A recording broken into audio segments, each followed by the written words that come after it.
People have said I trash country again for being too simplistic, I trash soul just because it had 2 awful songs, or sour for being an extremely over-repetitive album. But in actuality, you have yet to see me trash a new album. Well, now you do, because dear lord, this Brett Young album is next level awful. I could go off on how horrible the album cover is, but that's just scratching the surface of this bundle of mediocrity. He makes music for middle-aged white ladies, and you cannot convince me otherwise. Brett Young is often considered a vanilla artist. He hasn't made anything of actual true quality. His best attempts are usually ironically enjoyable. Brett Young is an artist whose level of quality is a complete downward trajectory. His first was a complete nothing burger, his second was just as much but even worse somehow, but now we have a solid contender for not only the worst album of the year, but the worst album of this new decade.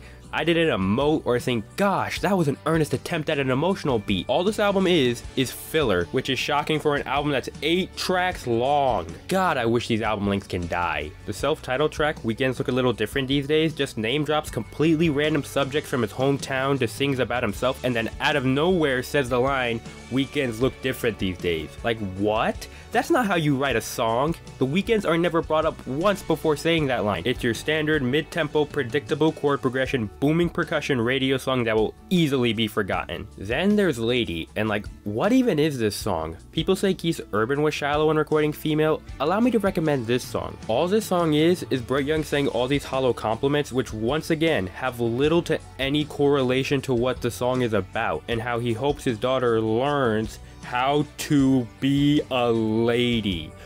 What the hell? The fact that there is little to any context within it, most people who go into this song are going to think Brett Young is sexist, that this song is promoting gender normativity. That's what I saw when I listened to this song for the first time in 2020, and to be honest, I wouldn't put it past him, but I'll get into that later. It doesn't help it that this song has such lazy writing. There's only a 10-second difference between the first chorus and the second one.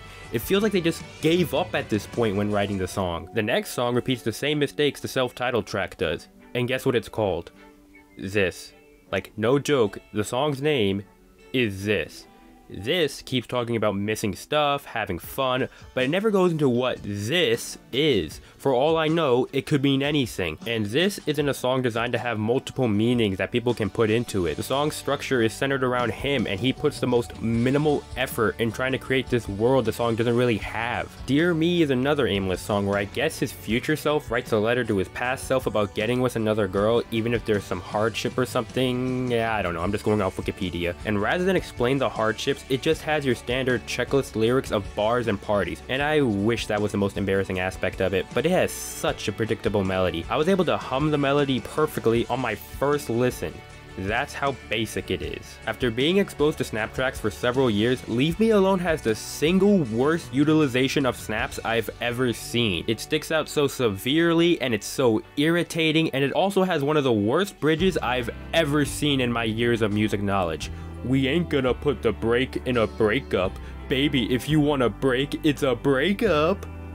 Do I even need to say the insurmountable number of problems in this one line? Not Yet is way more horny than I initially thought. It's a song about loving on this woman and saying he's not done. It's creepy. I'll just say that. It has your incredibly simple radio-esque percussive techniques, and I'm just sick and tired of it. I haven't listened to a radio song in over a year, and I'm really glad I avoided it. I get a headache when I think about You Got Away With It, which may have the vaguest writing of any song on the album. I'm genuinely confused at how mixed its messaging is.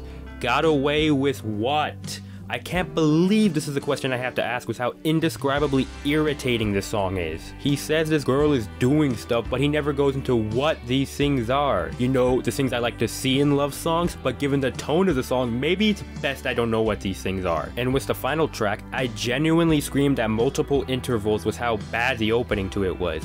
You Didn't has the most potential of any song, with the fact it actually has a twist I legit didn't see coming, but it's brought down by, as some per usual, weak songwriting. And as I went throughout this album, I couldn't help but think, perhaps I treated Olivia Rodrigo too harshly. I genuinely forgot what the bottom of the barrel was for songwriting, and it was this. And more so, it's just more emblematic of how bad boyfriend country is. People like to say boyfriend country stopped the trend of men treating women like objects in their music, but this album shows that that trend still still exists and is very well alive in the industry. Delivery wise, this did not impress that much. They decided to auto-tune him for some reason, which I found really dumb. He has a decent voice, just let him sing. Normally, I like consistency when it comes to albums, but the entire album just feels so hollow in its production, and I couldn't enjoy or say, wow, that was a good production technique throughout the album's entirety. This makes for an experience that is completely and utterly worthless. Am I beginning to not sound mad? Well, that's because I really don't care. It's not like this is an album that completely tainted someone's reputation and sent them on a downward spiral. This is a bad album from a bad artist that I have not a shred of investment in. It's an album designed for lonely middle-aged housewives and no one else. I am giving Brett Young's whatever titled album a 2 out of 10. As for whether or not it's the worst of the year, it really depends on your preference. Would you rather have a completely lifeless experience for 100% of the time, or an album that infuriates you on a deeper level? It's up to you, my friend. I disrespect this album more than I hate it, and I already hate it a lot. Thank you for indulging me on this rant, and good night.